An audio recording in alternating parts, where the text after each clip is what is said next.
আমার কথা হলো আমার ছেলে মারা গেছে, আমার মেয়ের ছেলে মারা গেছে, তাতে কোনো দুঃখ নাই। কিন্তু এই রাস্তা ভবিষ্যতে যে বাচ্চারা আবার বিলীন হয়, আর যারা দোষী ব্যক্তি তারা আমরা বিচার চাই।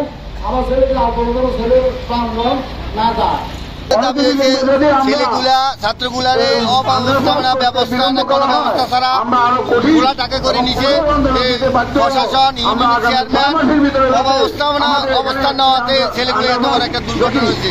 এই দুর্ঘটনার আমরা একটা তদন্ত চাইছিলাম বিউটির কাছে, উনি তদন্ত করতে রাজি হয় নাই। আমাদের আবার অন্যরকম কথা বলছি, এই সুষ্ঠু তদন্ত করে এটার বিচার চাই। গত কিছুদিন ধরে আমাদের যে 5 জন ছোট ভাই এখানে এই রোড অ্যাক্সিডেন্টে মৃত্যুবরণ করেছে, আমরা এটার সাথে যারা দায়ী তাদেরকে আইনের আওতায় এনে দৃষ্টান্তমূলক শাস্তির দাবি জানাচ্ছি। পাশাপাশি যারা আহত এবং নিহত হয়েছেন তাদের পরিবারকে আর্থিকভাবে সহযোগিতা করার জন্য আমি সরকারের ঊর্ধ্বতন কর্তৃপক্ষের কাছে জোর দাবি জানাচ্ছি। পাশাপাশি এই রাস্তা দিয়ে যারা চলাচল করতে আছে লালবাগ সহ আমাদের কারণ পূর্ব পশ্চিমের মানুষ, এখানে একটা আন্ডারপাস করার জন্য মাননীয় যোগাযোগ উপদেষ্টা সহ সরকারের ঊর্ধ্বতন কর্তৃপক্ষের কাছে আমি বিশেষভাবে অনুরোধ করছি। তার সন্তান কাছে সে বুঝে সে কি হারিয়েছে। যাই হোক, তখনকার যে প্রশাসন ছিল এই দুর্ঘটনার জন্য 1 নম্বরের তখনকার প্রশাসন পূর্বের চেয়ারম্যান মমিন দায়ী, 2 নম্বর দায়ী উপজেলা চেয়ারম্যান সরোয়ার মিয়া, 3 নম্বর দায়ী আব্দুল ভাই বাবু ভাইস চেয়ারম্যান, 4 নম্বর দায়ী উপজেলা প্রশাসনের যে নির্বাহী কর্মকর্তা দেবাশিসের বিচার চাই। এই জড়িত ব্যক্তিদেরকে যথাযথ বিচার তদন্তমূলক ব্যবস্থা চাই, বিচার চাই, এবং যে ছেলেগুলি হারিয়ে গেছে তাদের পরিবার এবং যে ছেলেগুলি আহত হয়েছে তাদের পরিবারকে একটা ক্ষতিপূরণ দেওয়ার জন্য সরকারের কাছে এবং ক্ষমতা প্রশাসনের কাছে আমরা সেটা দাবি জানাই। 2023 সালের জুন মাসে পথে আসার কারণে অনেকগুলো ছাত্র ভাই আমাদের এখানে মৃত্যুবরণ করেছে বেপরোয়া গতির কারণে। আমরা এই বেপরোয়া গতি এবং উল্টো পথে যেন কোনো যানবাহন না চলে, এমনকি এই লালবাগ ভুইয়া পাম্প থেকে একটা আন্ডারপাস চাই আমরা।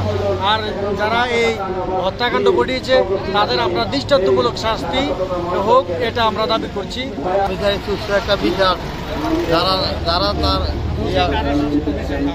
যারা এটা আয়োজন করছে ঠিক মতন এটা আয়োজন করো তাদের বিচারক আইনে আয়ক তাদের সুস্থ বিচারক।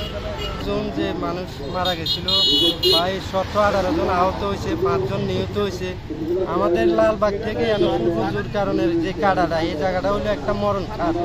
এখানে সব সময় মানুষ মারা যায়, এটা কোনো সরকারিভাবে কোনো ব্যবস্থা একটা প্রতি মাসে মরে না এমন কোনো মানুষ নয়। এখানে একটা আন্ডারপাসের দাবি করছি আমরা, যে মানুষ মরণ থেকে একটু রক্ষা পায়, সরকারের কাছে এই আবেদন জানাই। বিচার দাবি করি, আপনাদের কাছে আমরা ছাত্রদের লাশ দেখতে চাই না। হ্যাঁ, বর্তমান সরকারের উদ্যোগ আছে না, ইনকোয়ারি করে একটা বিচার দাবি করতেছে। আন্ডার আছে না, এখানে একটা আন্ডারপাসের জরুরি প্রয়োজন। এই সরকারের কাছে না আমরা এই ছাত্র ও কারণে অনেক লোক হারাচ্ছে, আমরা চাই না লাশ আছে না রাস্তার এই রক্ত দেখতে। আমাদের বিভিন্ন জনের খবর থেকে আমাদের আত্মীয় অনেকে বলছে কিন্তু হচ্ছে ঠিক আছে, যেহেতু এখানে প্রশাসনের অনেক লোকজন আছে, তোমরা প্রশাসনের কাছে টাইম দাবি করো, তোমাদের লালবাগ রাস্তার মাথায় যাতে কান্ডারবাস করা হয়। আমি সেখানে যাইতে পারি নাই, সেখানে মাইক করতে পারি নাই, সেখানে বাবু ভাইয়ের সামনে দিয়ে আমি বললাম তখনকার উপজেলা চেয়ারম্যান ভাইস চেয়ারম্যান যে আমাদের এলাকাবাসী থেকে কিছু কথা আছে। উনি আমাকে বললো ডিরেকশন দিন না, ডিরেকশন দিন বাবার নাই, ওনারা ডিরেকশন চায় পছন্দ করে নাই। ওনারা কতগুলো লোককে রাস্তায় নিয়ে হত্যা করে এবং প্রশাসনের সামনে মিডিয়ার সামনে নিজেদেরকে টাইম করার জন্য এই কাণ্ডগুলো করিয়েছে।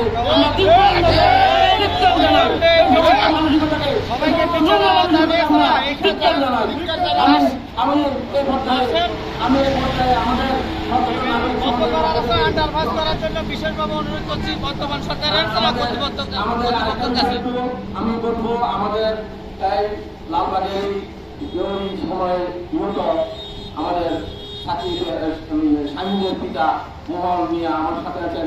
আমি মোহন মিয়াকে দুটো কথা বলার জন্য আমরা এই ঢাকা চট্টগ্রাম মহাসড়ককে আমরা নিরাপদ দেখতে চাই, আমরা নিরাপদে সোহাগাজী যাইতে চাই, আমরা নিরাপদে কুমিল্লা শহরে যাইতে চাই।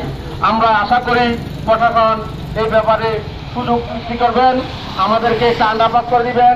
আর এই নিহত ব্যক্তিদের, আহত ব্যক্তিদের যারা দায়িত্ব অবহেলার কারণে এই হয়েছে, তাদেরকে অবিলম্বে একটা তদন্ত কমিটি করে সঠিক রিপোর্টের মাধ্যমে দায়ী ব্যক্তিদের খুঁজে বের করে তাদেরকে শাস্তির আওতায় নিয়ে আসবেন।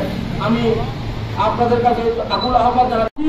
তখনকার কিছু চাটুকার প্রশাসনের পা চাটছে এবং আমাদের লোকজনের লাশের রক্তের উপর দিয়ে তারা গিয়ে প্রশাসনের চাট পাচ্ছে এবং প্রশাসনকে তারা বাধা দিচ্ছে, কিন্তু প্রশাসন এখানে ব্যর্থ হয়েছে, সম্পূর্ণ নিরাপত্তা দিতে ব্যর্থ হয়েছে তখনকার প্রশাসন। ওই প্রশাসনের বিরুদ্ধে আমাদের আজকের অবস্থান, আমাদের মানববন্ধন কর্মসূচি। আমরা চাই আমাদের 17 দিনের এই সচেতন নাগরিক সমাজের ব্যানারে আমরা যে মানববন্ধন কর্মসূচি করলাম, আমরা যারা প্রশাসনের কার্যালয় আমরা সচেতন দিব। আমরা চাই এর সুষ্ঠু তদন্ত হোক এবং দোষী ব্যক্তিদের শাস্তি আমরা দায়ী করছি, কামনা করছি। আমাদের একেবারে ইউনিয়ন পরিষদের চেয়ারম্যান থেকে উপজেলা প্রশাসনের যে এখানে দায়িত্ব অবহেলা করছে, সে যেই হোক, আমরা মনে করি তার শাস্তি পাওয়া উচিত, কারণ এতগুলি প্রাণ নীরবে ঝরে যেতে পারে না।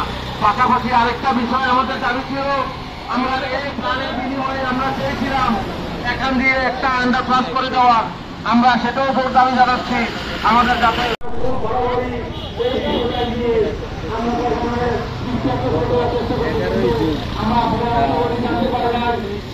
তদন্ত হয়েছে কিনা, তদন্তের কোনো বিষয় হয়েছে কিনা, দায়ী ব্যক্তিকে, দোষীকে কার অবস্থান থেকে কতটুকু দায়িত্ব অবহেলা করে দোষী। আপনার একটা বিষয় হলো, আমার যে বিষয়টা, আমার শিক্ষার্থীরা খেলাধুলা করবে সেটা স্বাভাবিক, কিন্তু তাদের নিরাপত্তা দিতে হবে। আর প্রতিষ্ঠান এই টুর্নামেন্টটা আয়োজন ছিল উপজেলা প্রশাসন কর্তৃক, উপজেলা প্রশাসনের মাঠে, এবং স্থানীয় ইউনিয়ন পরিষদের চেয়ারম্যান সহ বাকিরা এই আয়োজনটাকে সম্পূর্ণ করেছেন। তারা ছেলেদেরকে একটা পিকআপের গাড়ি দিয়ে নিয়ে গেছে, এটা আমাদের জন্য বেদনার কারণ।